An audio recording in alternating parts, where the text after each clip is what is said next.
Today is November the 19th. Shouldn't the pastors be doing the evangelism? Let's find out together as we study the second half of Amos, chapter 7.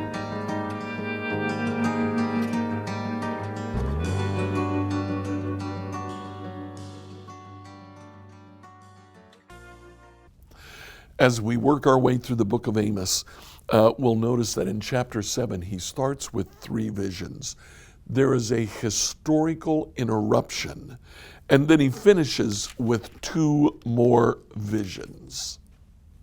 We're going to leave those visions for next week, and instead, we're going to look at that historical interruption. In verse 10, then Amaziah, the priest of Bethel, the priest of the false religion of Israel, sent a message to Jeroboam, the king of Israel. Amos is hatching a plot against you right here on your very doorstep. What he's saying is intolerable. He's saying Jeroboam will soon be killed. The people of Israel will be sent away into exile.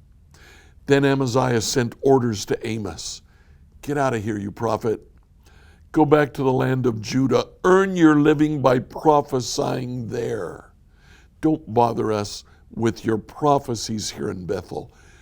This is the king's sanctuary and the national place of worship. Amos came from the southern kingdom. He is preaching now in the northern kingdom. So the priest of the northern kingdom said, what do you have to do with us? Go back home. Go someplace else and prophesy.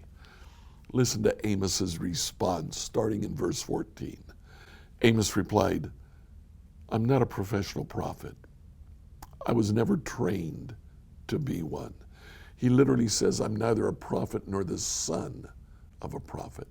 The son of the prophets was actually a school in which prophets were trained. They were taught how to write so that they could write down their words, write down the history of Israel.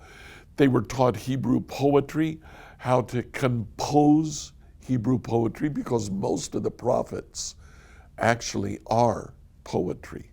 Much of the book of Amos is poetry. Amos says, I'm not a member of these schools. I'm not a professional prophet. I was never trained to be one. I'm just a shepherd. I take care of sycamore fig trees. The opening verses of Amos said that he was from Tekoa. Tekoa is hill country, and in the hill country he had a flock of sheep. He was a shepherd, but during a couple of months of the year, he would travel to the valley of sycamore figs. That would have been much closer to Jerusalem. Sycamore figs were special. If you just let them grow on the tree, when you ate them, they'd be bitter. But if about 2 weeks before they were to be harvested, you would cut a slit in the bottom of each fruit, the bitter gall inside would drain out, and you'd be left with a sweet fruit. So Amos, for about a month of the year, would leave his home, travel closer to Jerusalem, and he would slit sycamore fig fruit.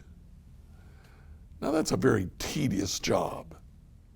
It's a very labor-intensive job. He probably stuck around for the harvest, because by the time he finished slitting 2 weeks worth of fruit, he could go back and start to harvest the first fruits that he had slit and that now the bitterness inside had drained out of. What that means is that Amos was a shepherd and a migrant worker. But the Lord called me away from my flock, and he told me, go and prophesy to my people in Israel. Now then, listen to this message of the Lord. And he goes on to tell Amaziah how his own family will be destroyed in the coming exile. The important thing here is that Amos had no formal training, but God called him. I have a friend who would frequently say, God doesn't call the trained, He trains the called. When God calls you to speak His word, He'll help you do it. When God calls you to share your faith, it's not up to somebody else to do that. It's up to you to do that. No one knows your friend like you do. You already have his ear. Use it. Speak out when God calls and say His word. Please like, follow, and subscribe to this devotional on whatever platform you use to listen to it. Email your questions to us at questions@becomehope.com. We'll see you in